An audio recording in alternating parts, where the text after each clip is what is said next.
display.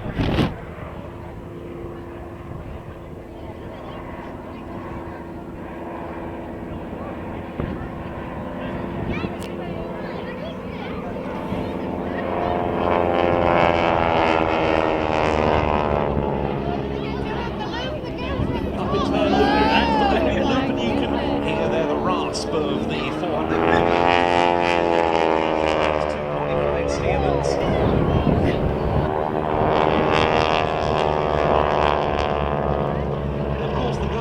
Securely strapped onto those upper wings, but later in this routine you will see them actually climbing down, and you'll also see them swivelling in flight because they've developed a special swivelling rig, and they do get into some extraordinary positions.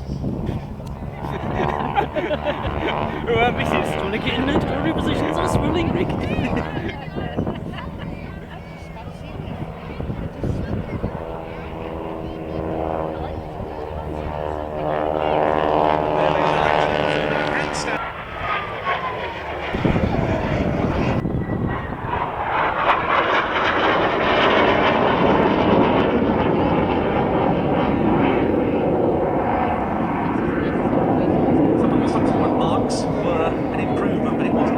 Until the F6 fighter mark of 1956 did the Rolls-Royce Avon engine versions of the Hunter achieve anything like their full potential.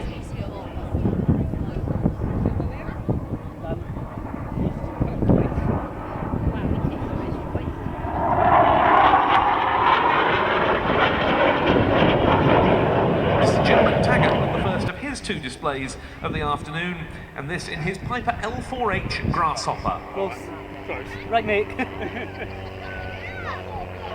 I can see from over there. Trained initially on cubs, the production rate at its peak was 1 cub every 20 minutes. This small, slow-flying aeroplane had plenty of other potential military applications as well, particularly as an observation aircraft able to loiter over the battlefield near the front lines and direct artillery fire. And it was as such that the L4 Grasshopper, as it was known, and as this aircraft appears today, really found its niche. They were also used as medical evacuation aircraft, as liaison and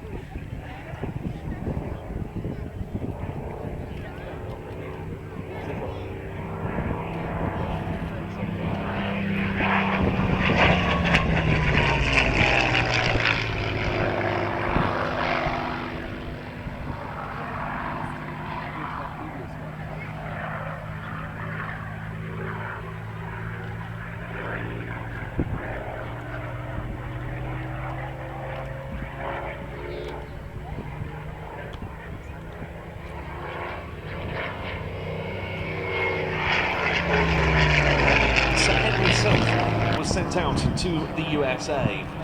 They initially settled upon the Curtiss P-40 Hawk family as the best choice. In a very short space of time, North American came up with a design called the NA-73. It was further developed and it became the P-51 Mustang.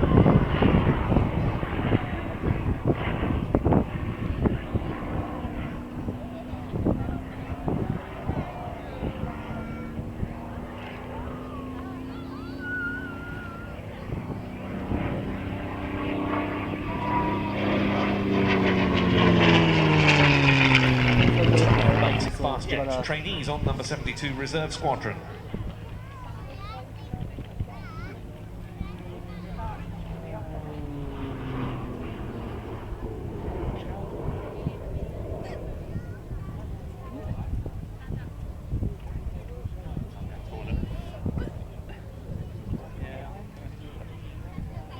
And 5E pulling up for what's known as a noddy stall turn. As the airspeed bleeds off, a couple of bootfuls of rudder one way, then the other, and then round he goes at the top.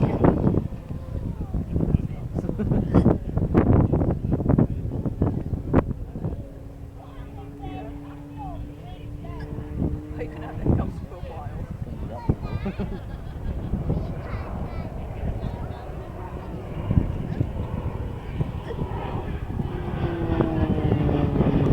you're a new student pilot, you fly about 130 hours during your training course on the Tucano before you transition to the BAE Hawk for your the TSR-1.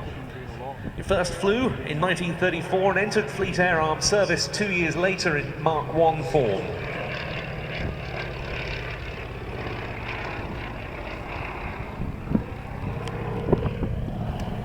See a dummy torpedo underneath this swordfish from the Royal Navy Historic Flight. The torpedoes the aircraft could carry in service weighed 1,610 pounds, and the aircraft could also use a variety of depth charges, bombs, mines, flares or rocket. It may have been a slow aircraft, but it was also outstandingly manoeuvrable, able to turn on a sixpence, and we can see something of that during its demonstration here. The aircraft cruised at just 90 knots if lightly laden, 82 knots with a torpedo underslung.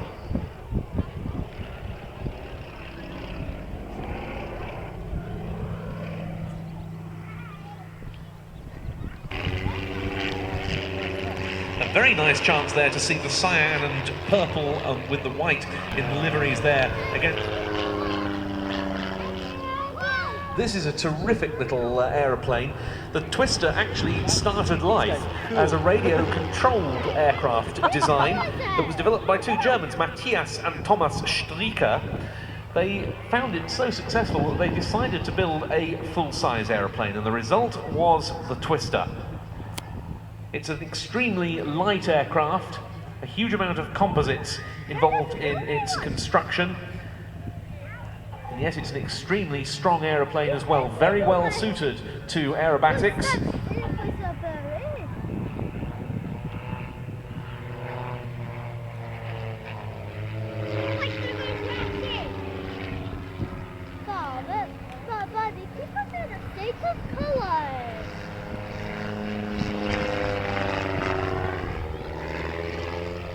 Original designation of HU-1. This the UH-1H Iroquois from the Huey team.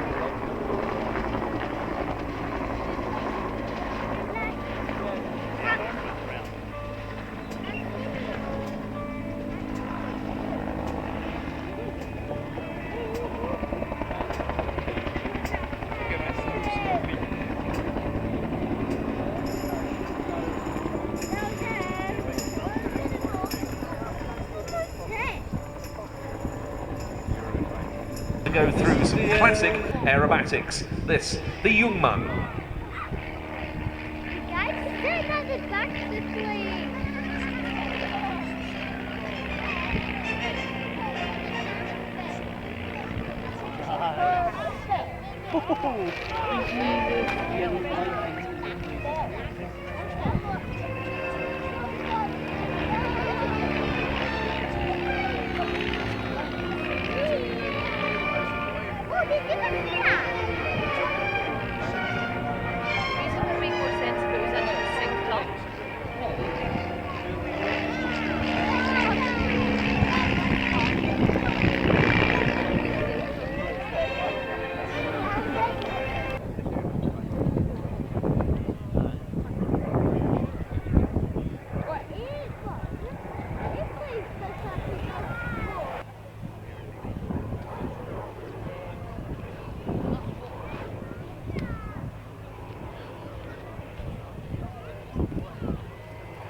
Training an all-jet affair going on.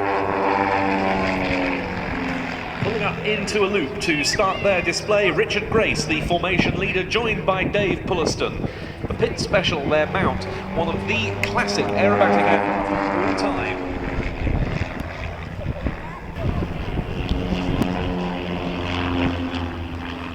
Pit Special design created by Curtis Pitts himself back in 1944 and developed ever since. These are two S1D variants kit-built aircraft.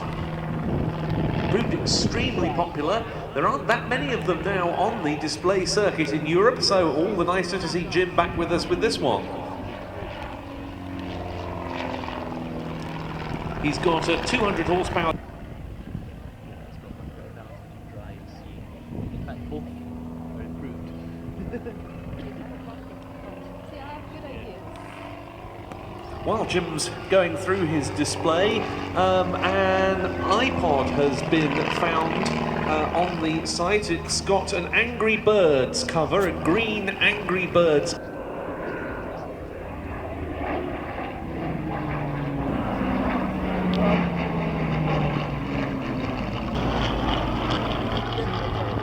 Turn it on, it turns itself back off. Yeah, it's got it. If I do it anymore, it'll stick the lens in when you do it or something.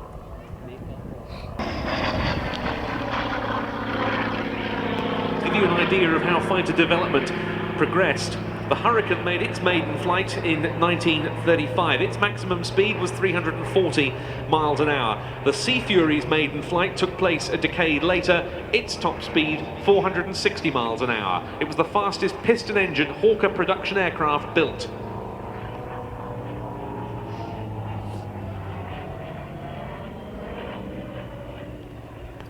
It has a really mighty engine, 2,500 horsepower from the Bristol Centaurus, a Centaurus 18 in this particular Sea Fury. And the type began to replace the Supermarine Seafire, the naval variant of the Spitfire, as the Fleet Air Arm's primary carrier-borne fighter in the years post-war. Most of the Sea Furies built were single-seat FB-11 variants, a fighter-bomber version. 650 of them rolled off Hawker's production lines.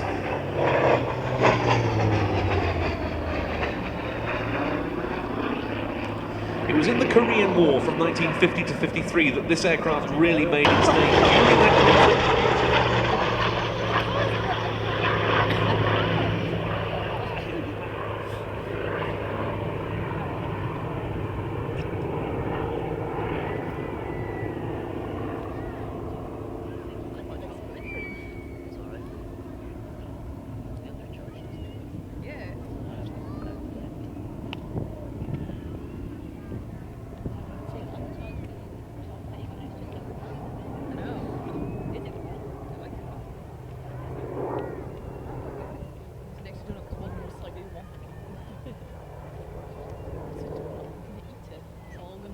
My Tommy.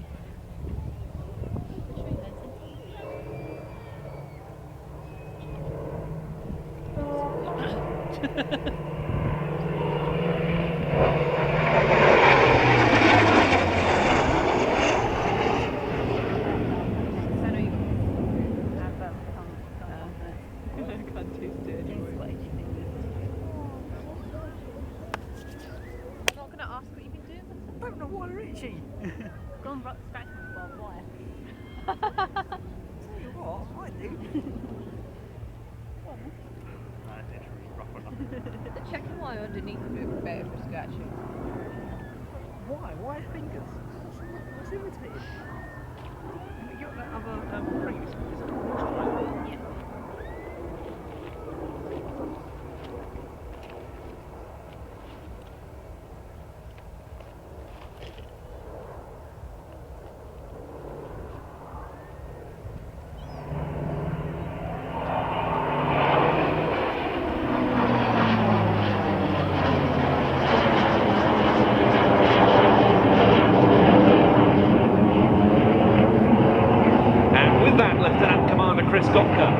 Breaking away in the Sea Fury. Has carried ever since Jonathan Whaley began operating it on the display circuit, which he did in the late 1990s. It was transferred to the Royal Navy as a ground instructional airframe once its RAF days were over, but it was then part of a batch of ex-RAF Hunter F4s sold to Switzerland and converted by Hawker Siddeley Aviation into F-58A form like this. It was delivered to the Swiss in February 1972.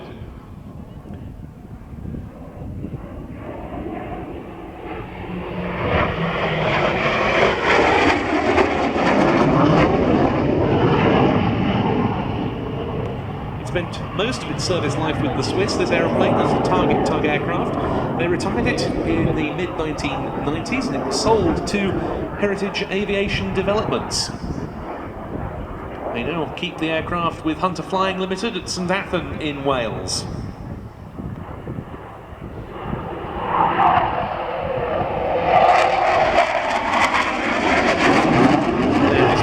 routine. Here he comes, do wave back.